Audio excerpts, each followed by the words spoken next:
départ de ma deuxième route du Rhum sur un nouveau bateau qui ressemble davantage à ceux que j'ai découvert quand j'étais gamin, qui m'ont fait rêver justement. Donc on est sur un multicoque de 50 pieds mais qui va plus vite que ceux qui faisaient rêver à l'époque. Et là, je m'offre aussi une aventure incroyable, c'est que déjà je pars de la maison parce que j'habite à la Pointe du Groin, donc là où vous donnez le départ. Pour rentrer à la maison, donc au niveau émotionnel, au niveau symbolique, ça cause assez fort.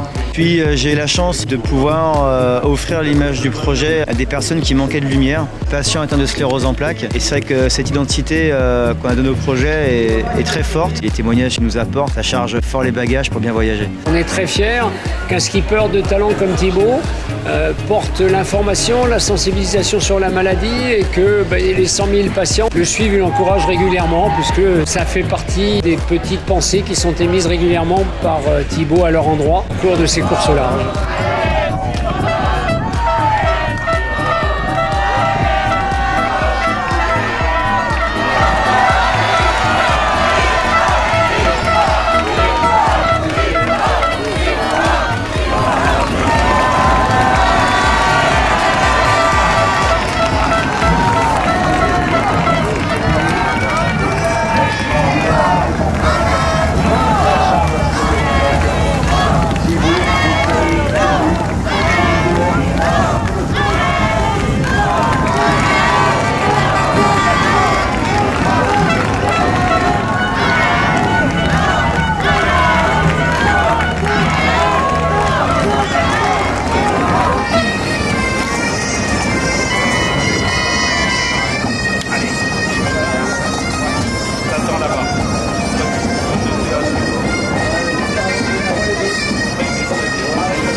Je confiance dans mon bateau, on n'a eu aucun souci technique dessus et ça me met, on va dire, serein sur le fait que j'ai pas peur de casser, même s'il faut l'avoir un petit peu. L'idée c'est pas de gagner la bouée du Cap Fréhel, c'est pas d'être le premier à Ouessant ou le premier aux Açores, c'est déjà d'être à l'arrivée et ça ce sera avec un bateau en état jusqu'au bout et performant jusqu'au bout.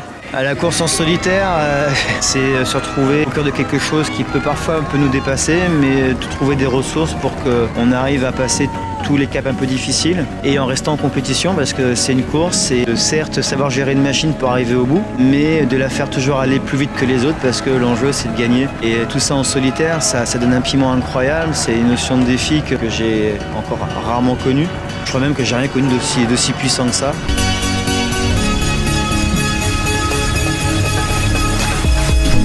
C'est parti, mon kiki. On dit comme ça, on dit?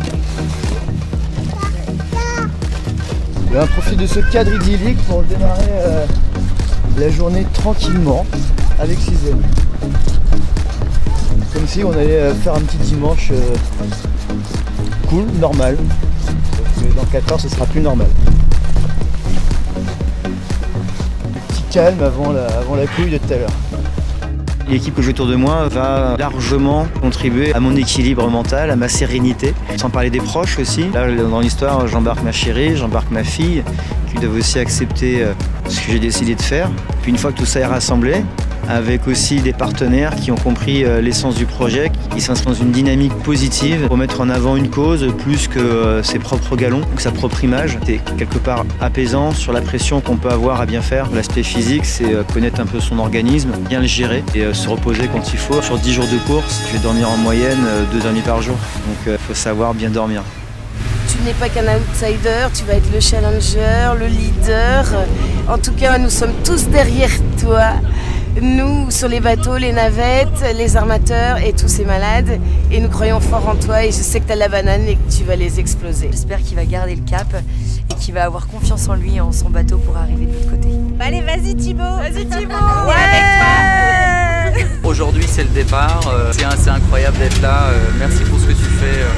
Je suis fier d'être le parrain de notre bateau. Voilà, je t'embrasse.